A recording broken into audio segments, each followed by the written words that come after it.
hit A bunch. But outside of that, I talked last week about the dolphin stuff. Yes. Got that working, and it's a billion times better than I would have expected. Yeah. Just cranked everything up on Galaxy. I almost think it looks better than 3D World. I would have to put them, side by side. But it looks gorgeous. I spent hours making sure everything was right, like tinkering around with graphics options and getting it to work on the Xbox One controller. Because that was the one thing I couldn't get working is the Wiimote emulation. I couldn't sync it to my computer. It's a weird Windows 8 thing where if you go into Bluetooth settings, it says like, hey, enter the password for this Bluetooth device, but hey, you can't do that with the Wiimote. So some people found little hacks to do that, but I learned that I could just do it with an Xbox One controller. So right stick for the IR stuff. Yeah, that was the one thing I never... Like, I always thought about, you could map those controls to a controller, except anything that involved pointing. Nope, just right stick, and I've got... You're just literally moving the Wiimote cursor around the screen with the right stick? That's so weird. Like a controller light gun game? Yeah. And it works fine. Does it not, is it not super slow? Like, it seems like shooting enemies with it would be maybe a little bit less. You don't have to do that much in Galaxy. The one thing I'm worried about is the manta ray surfing things. So I put the tilt controls onto Y and B on the face button. So I haven't gotten to one of those yet, so we'll see how that works. But Galaxy isn't bad about motion stuff. So I've been able to play, 9 or 10 shines in. And, the shake thing that you have to do all the time. I've got that mapped to X. 9 or 10 what? Stars. Thank you. 9 or 10 stars. Yes. Sorry, I was thinking of that other great Mario game. But I've got the shake thing is just X. So to extend my jumps, I just have to hit X instead of shake a dumb thing. Okay. So, all those waggle inputs were just effectively a single input anyway, right? Yeah. Might as well put them on a button. And it's so weird because I haven't played any. I used to do a lot of emulation stuff with NES and Super Nintendo, but I never went beyond the 16-bit era with that. So having save states and stuff for a 3D relatively recent Mario game is new to me. I'm trying not to use it at all. Does it work? Is everything this is probably ancient history, but the last time I looked at Dolphin, there were these weird little caveats Mario doesn't have any pupils in the cutscenes or something like that. There used to be stuff like that, and I guess Galaxy for a long time the music would cut out. But they've since fixed that, and it is just running basically all charm. The only thing that happens is sometimes when the star bits come down, like the asteroids, and they shatter and a bunch of star bits come out, there's a little bit of slowdown just until the star bits settle down. But outside of that, man, it just looks so fucking good. It's one of those things, it's all fine and good for playing games and doing whatever, but if we look at kind of the emulation and what its real role is this is how we're going to preserve games well beyond their shelf life. This is how these digital only games that are hard to, and it's unfortunate because it's part of it, and is what we look at now as piracy. We will later look on as that's the only way to see this really super obscure thing and preserve this super obscure thing. And it's awesome that so many different people are basically volunteering their time to develop emulators and get this stuff along. And I was playing the newer stuff on it. I think it's always it's always such a gray area, and playing this stuff seems even extra gray. Sure. Because it is still so recent. Yeah. As he was talking about this stuff, I bought Mario Galaxy 2 on the Wii U because they have it on sale. Right. And then I was sitting here I technically bought it there. Does that entitle me to a license to play it on other things? Probably not. No. I mean, legally, probably not. But when I've got the actual disc of Mario Galaxy sitting in front of my TV, I don't feel bad about playing it on Dolphin. Everyone has to draw their own lines. I mean, I'm not here to say let's be the cops, but that stuff is always so cool. And fascinating. I actually, over the weekend, played a game called Mud Pies, which was on the Atari ST. What is Mud Pies?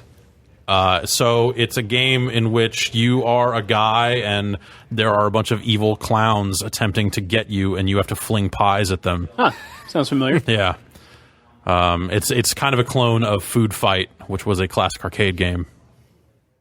And yeah, I don't know. I wanted to see some mud pies because people in the comments of some videos we were putting up were talking about mud pies. I'm like, well, I should probably see what this mud pies game is all about because this is not something that I'd heard of before.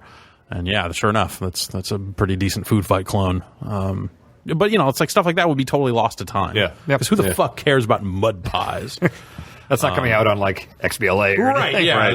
The hamster's hard at work. The gritty, dark reboot Mud Pies HD is coming any day now. These fucking clowns they have it out for you. You gotta watch out. You gotta watch out. These fuckers. Yeah, so just like, being able to just kind of revisit all this different stuff and do it with relative ease is nice as well. But, just being able to preserve, all these rotting fucking EPROMs and there's like different ROM chips and stuff that are just, all these CPS2 boards that Capcom put out that all have batteries on them that eventually die and destroy the board. Right. Unless you very specifically know how to, if they didn't decrypt, they didn't brute force fucking decrypt CPS2 years ago so that they could fucking put it in emulators and stuff. Like, that shit would kind of be gone or would be dwindling in a way. So it's great that stuff gets preserved. It's just, it does put us in this weird spot where, like, it's getting preserved, but it's preserving pretty quickly. I don't know, not to make this conversation all highfalutin, but if you look at, like, the early days of film, like, a ton of that stuff disappeared, Totally. Like, there are tons of pieces of film that are just lost to time now. Right. And I feel like, the number of games we lose to time, if you look at what's available now and being emulated now and stuff like that, like it's a relatively small percentage of the overall whole, and it's a lot of stuff that's like where if it's going to be an online only game that requires someone to be running a service, that gets difficult, but not impossible. You have cases where you have like the BS stuff, the SNES satellite stuff in Japan, the Satellaview stuff, where like it was synced up with like certain times of the day. You had to they were broadcasting the program, so you'd be playing The Legend of Zelda, and the music would be coming in off the satellite, and there would be audio coming in off there that tied into the story of the game. And now there are people out there trying to reconstruct that as best they can. Wow. In some different ways, which sounds gargantuan, but amazing. Like, it'd be great to be able to see that stuff. I remember, like you see all those magazines back then, and you look at like, when they were talking about like, oh, the SNES has a satellite system, maybe it'll come to the US. Like, they got their own Legend of Zelda game. What the fuck is that about? Like, I wanted to see that shit. So it'd be nice to be able to see that shit. You ever actually play that thing? I've done that. The BS Zelda? Yeah, I've played it. Is it based on Link to the Past? Is it like same sprites from what and stuff? I remember, I think it was more like the original one. More like the original game. But with updated sprites. I think the visuals are more like Link to the Past, but I think it's more like the original game. It's been like 10 years since I played it. But Yeah. And even then, like, what you were able to play 10 years ago was just a fraction of it, because like that game, like I said, it had the time of the day, stuff kind of with the satellite broadcast and all this other synced up stuff. So like what they hacked together to let people play it on some emulator or something is not the same what it's supposed to be. So as they get closer, like I should check in on that and see if there are people still making progress on that, because I haven't looked in a while. But that stuff's always really impressive to me, just to be able to have access to some of that stuff years and years and years after the fact. Yeah, I just became aware of MESS over the last week, which people don't know is basically a console equivalent of MAME. Right. Basically, like, it's basically just like an attempt to collect emulation cores for like every console you can think of into one thing. Yeah, consoles and computers and stuff like that. Yeah. And it's like, it's crazy to think obviously you're getting into shady territory, but if you were to go out and collect ROM sets, like full ROM sets of every one of the consoles represented in that thing, like, you've basically got an entire like museum to the history of video games, like, just sitting right there. Yeah, I mean, well, and they've got the Apple II. Some of these computers are better emulated elsewhere outside of MESS. Like, MESS is not perfect. I don't know that MESS actually emulates the Atari ST at all right now. There are separate emulators that do. But there's a ton of stuff that you can see that way. The X68000 being able to like look at like, or just like even just being able to see, MSX Metal Gear.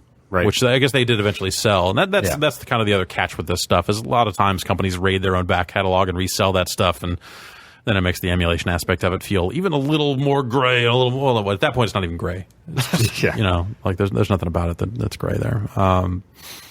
But it's great to know that this stuff is getting preserved. I think that's the thing when, people talk about, oh, aren't you worried about modern digital games and all this stuff getting, going away? It's like, nah, I'm kind of confident that people will figure it out someday. Right. And at a certain point, just like with, like long lost film being uncovered, like at a certain point, people care less about the ownership rights and that aspect of it. Yeah, as time, sure. And more just the fact that it exists still, like they're just happy that somebody managed to preserve it. Right. Yeah. When we get to a point where there are no Xbox 360s left, someone will have figured that shit out. Right. Even though, like, the original Xbox has not been emulated well at this point. And I guess someone recently got a PS3 game running. Not super slow, Jeez. but it's like kind of first results that are not just a homebrew app or something like that. So like that stuff's it's always crazy how aggressive they are with that stuff. It's like, oh, it's only one generation removed from the current one, so let's get going on. Well, different teams have different levels of restraint. Like MAME used to have. I mean, keep in mind the MAME project's been around for a long time. Like there were still arcade games coming out, and there was still MAME. So you'd have a situation where like King of Fighters 2000 was coming out, and the Neo Geo was incredibly well emulated.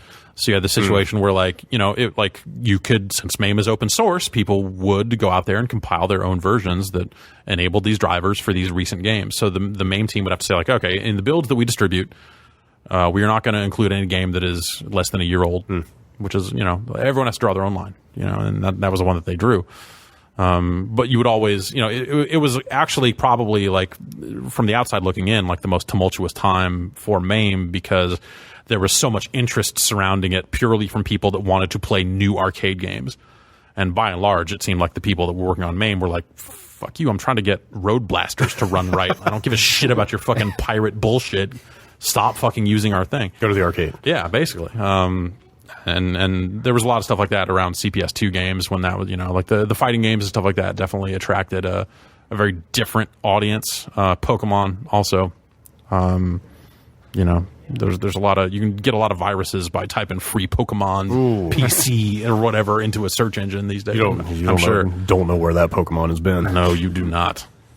It is too shiny. Yeah. I don't know, but that stuff's super interesting to me. Like all the dolphin stuff. Yeah. Too. Like I personally don't really care enough to run that sort of stuff. It's too recent. Like it's just I'm not sure. Making me want to see it though. It makes me want to do a Twilight Princess. you see it in motion. Like you see the art and stuff. Like it was seeing that before the Wii U was out. I think was the first thing of just like, fuck man, if Nintendo had a console that would spit out this high resolution, that would be amazing. So like it was like a precursor to seeing like 3D World and stuff like that on the Wii U and going like, yep, sure enough, this art style works really well when it's really sharp. Oh yeah, like the Mario Kart 8 replays and stuff. Like those characters and worlds are awesome. Yeah. Did you try any other games on there besides Mario Galaxy? No, I'm just working on that. After that, I'll probably maybe try Twilight Princess. I've always wanted to do the GameCube version, and that would be way easier to map to an Xbox controller, obviously. Yeah, although like I said, you don't get the native widescreen. Yeah, in there. Yeah, I'm fine with that as long as it's just super high res or whatever. That's weird to me though, because like Wind Waker, you could hold and be. Yeah, I don't know why they shipped it that way. I don't know if it was one of those things where it's like, that'll be one more thing that only the Wii version has.